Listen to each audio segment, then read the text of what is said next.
رأى صحابي جليل دخل المنبر وجلس وما صلى ركعتين. قال صليت ركعتين؟ قال لا. قال قم صلي ركعتين وأوجز فيهما. لما ذكرت الأخ الكريم عسى ربي يحفظه هو أخي أن الناس بعضهم يصلي ورافع الكم هكذا، هذا في نهي يا أخوان. قال عليه الصلاة والسلام أمرت أن أسجد على كم عظم؟ 7 أعظم.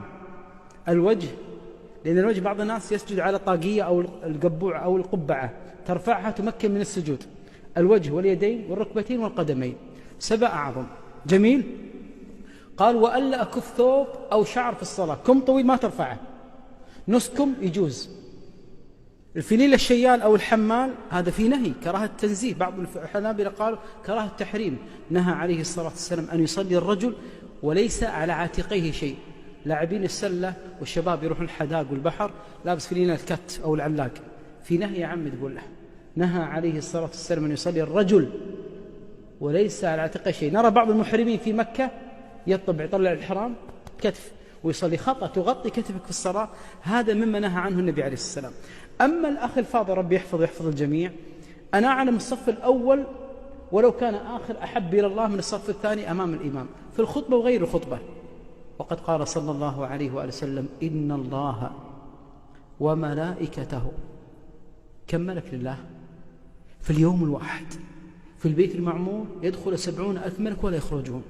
إن الله وملائكته يصلون على أصحاب الصف الأول. قالوا والثاني نبي الله؟ قال الأول. قالوا والثاني نبي الله؟ قال الأول. قالوا والثاني نبي الله؟ قال والثاني، وليس الأول كالثاني. لكنك تصلي خلف الحاجز أو بين الأعمدة هذا في نهي، في نهي الصلاة بين السواري والأعمدة.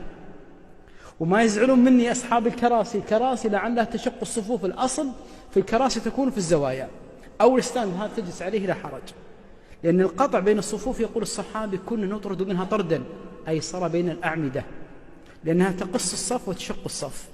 لكن عشان يكون كلامي واضح، يوم الجمعة في العيدين زحام الناس صلي وراء هذا وصلي بين الأعمدة ولا حرج إن شاء الله تعالى. النهي أن يصلي الصف واحد. أنا الآن ساعات أكون بين عمودين أصلي هنا وراكم والصف بالخلف لا حرج. هذه أمرين هامين رأيتهما الآن قبل الصلاة. لكن اللي بتكلم عنه اليوم أمور أيضا رأيناها في دورات المياه، وأهم من كلامي كله. شو الكلام اللي قلته أنا الحين؟ اتركوه. أهم منه إتمام صلاتك. والله من الحرمان أن يصلي معنا رجل ويركع ويرفع وصلاته قد تكون باطلة، بل أبطلها النبي عليه الصلاة والسلام. كيف ذلك؟ ما أتم وضوءه، ما أتم الأركان. يعني الآن بعض الناس لما يعني قلنا الشتاء لابس قميص واندروير داخلي قميص داخلي يرفع الكم إلى ها هنا. واحد شفته يتوضا وغسل يده، قلت يا عمي ما غسلت المرفق. يقول يلا غفور رحيم، الدين يسر. ليش زعلان؟ الأعمال بالنيات. ما له شغل، هذا أعمال بالنيات، هذا حديث آخر. أنت تتوضأ إلى هنا ليس بوضوء. النبي عليه الصلاة والسلام رأى صحابيا جليلا في قدمه مثل الظفر ما أصابه ماء، قال ارجع فأعد وضوءك، يعني صلاتك باطلة. بس أنا ما أقول أن صلاتك باطلة، ما يجوز لي أقول يا عم غلط. والنبي عليه السلام يقول ويل للأعقاب من النار، وقال من توضأ كما أمر، مو على كيفك، ومن توضأ كما أمر وصلى كما أمر غفر له ما تقدم من ذنبه. أما تتوضأ لي هكذا بحجة والله الشتاء لابس قميص، ارفع القميص توضأ هكذا. ديننا يجوز ترى تتوضأ مرة واحدة، يجوز عم الشيخ مرة واحدة يجوز، ومرتين يجوز، 3 يجوز، واحدة في البخاري حديث ابن عباس، 2 حديث عبد الله بن زيد في البخاري، وال3 حديث عثمان في الصحيحين. لكن زيد 4 ما يجوز. مو معنى هذا انك تدخل في الأركان. وهنا تنبيه، لما تغسل الذراع إلى أطراف الأصابع كان مو تغسل الذراع فقط، لأن غسل الكف أو الوضوء سنة. عفوا مو أنا جاي أعلمكم الوضوء، أنتم عارفين، لكن تصحيح بعض المفاهيم وتنبيه بعض الغافلين.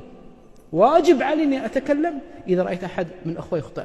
كذلك المس على الجوارب أو الخفين أو الدلاغات أو السوكس أو الكلسات كما يقولون أهل الشام. كيف تمسح؟ واحد دورة مياه يمسح مرة مرتين 3، والثاني مرة وفوق وتحت، يغسل رجلك وخلاص بعد. ليش تمسح؟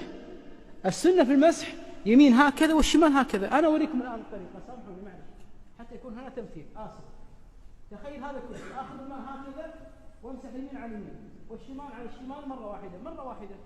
أما نرى بعض الناس للأسف يمسح 3 مرات، وبعضهم يمسح من فوق ومن تحت. غير صحيح، من أعلى مرة. مو لازم تصب الماء، لا. واليوم سألني واحد يقول شيخ يقولون عندنا أنك ما تمسح على الجوارب هذه، تمسح على جلد. كل ما غطى محل الفرض جاز المسح عليه. حتى قالوا عندنا في الكويت يقولون إذا كان الجورب مشقوق ما تمسح عليه. هذا غير صحيح. وخفاف الصحابة والمهاجرين والأنصار ما تخلو من الثقوب والشقوق، بس سميت غزوة ذات الرقاع. لماذا؟ يأخذون الرقاع والخرق ويمسحون عليها. أي دلاغ لابسك، تعال أنت ترى جابك، أيوة تعال أنت جيتنا من السماء، أنت ارفع شوي. يجوز يمسح الجورب هذا صغير، يجوز إذا غطى ولا ما غطى تمسح عليه. لكن إذا قصير جدا ما يمسح عليه. الكت اللي تحت العظمين ناتئين، هذا القدم وعظمين، إذا كان كمثال هنا غطى صغير ما يمسح عليه. أما إذا رفعه وغطى العظمين جاز المسح عليه. آخر أمر أختم به أيها الأحبة، وهذا أمر يتعلق أيضا في الأيام هذه، اليومين هذه في برد، وعندنا بعض الشباب لابس شماغ ولابس غترة ولابس قلاف ويصلي بالطريقة هذه. يقولنا في برد، لكن الرسول نهى أن تغطي وجهك، نهى عن التلثم، ونهى عن السدل، ونهى عن اشتمال الصماء. ايش معنى السدل؟ عارف ايش معنى السدل؟ أبي جاكيتك ممكن؟ عطني الجاكيت شوي. راح أفرجيكم شغلة احنا نقع فيها كثيرا، جزاك الله خير. بس ما راح أخذه، بعطيك إياه. في فلوس شوية راح نزيدك. الآن بعض الناس، استريح شيخ استريح، بعض الناس الجاكيت له كم، يمسك الجاكيت بالطريقة هذه ويضع على متنه هكذا، ما يدخل إيده. الله أكبر، بالله عليك تدخل السفارة هكذا، واحد داش السفارة هكذا والله ما يدخل، يتهندم يلبس يدخلكم هكذا، والله دافي ما شاء الله أصلي. هذا في نهي عن السدل. إيش السدل؟ إن بعض الناس يضع الجاكيت هكذا أو العباءة أو البشت وما يدخل يده في الكم. واشتمال الصماء، ما معنى اشتمال الصماء؟ تعرفون العباية أو اللحاف يمسكها هكذا ويلف لف، مثل في باكستان وفي أفغانستان يسمونه لا لها اسم، بنته أو ما يسمونه، شو نيمها باكستان؟ شادر. ها يمسكها شادر يحطه داخل كذي ويدخل إيده داخل ويصلي. هذا في نهى عليه الصلاة والسلام عن التلثم، وعن السدل إن إيدك ما تكون داخل الجاكيت، وعن اشتمال الصماء أي كأنه صخرة صماء ما ترى يديه ولا يستطيع أن يتحرك. يا أخوان هذه أمور منهي عنها، لازم نعرف وننبه الناس ونتكلم. الفقه المعاصر الآن، الفقه الواقع الذي نعيشه، ترى خلينا واقعين. احنا بالسياسة نعلمكم، أمور المالية نعلمكم، لكن أمور ديننا. واحد قفز قبل كم يوم قال الناس عم تتأثر بسوريا وناس تموت في فلسطين، وانت عم تحكي خفين وتحكي عن كذا. سبحان الله، هذا أساس ديننا. وما خلقت الجن والإنس إلا ليعبدون، ما قال يحكمون. وما نحكم في الأرض حتى نقيم دين الله تعالى. يا أيها الذين آمنوا إن شرطية، إن تنصروا الله ينصركم. يا أخي صلاتك أنت باطلة، صلي غلط، وضوء غلط، ويتهمني أنت متشدد. الدين يسر، الله غفور رحيم، الأعمال بالنيات، مو على كيفك. الدين يسر، تمسح الخف. الدين يسر، ما تمسح 3 مرات، مرة واحدة. الدين يسر، تصلي جالس إذا ما تستطيع. الدين يسر، تتيمم إذا كان ماء بارد أو في مشقة. الدين يسر، مو الدين يسر توضأ نص مش حالك الله غفور رحيم. لا، إياكم ثم إياكم أن واحد يلف أعناق النصوص يفهم النص على كيفه. لا، تركت فيكم ما اعتصمتم به لن تضلوا بعدي.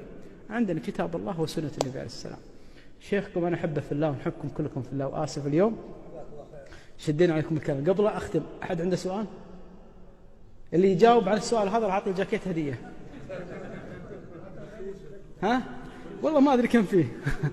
طيب، حد عنده سؤال؟ هذا والله أعلى وأعلم، والحمد لله رب العالمين.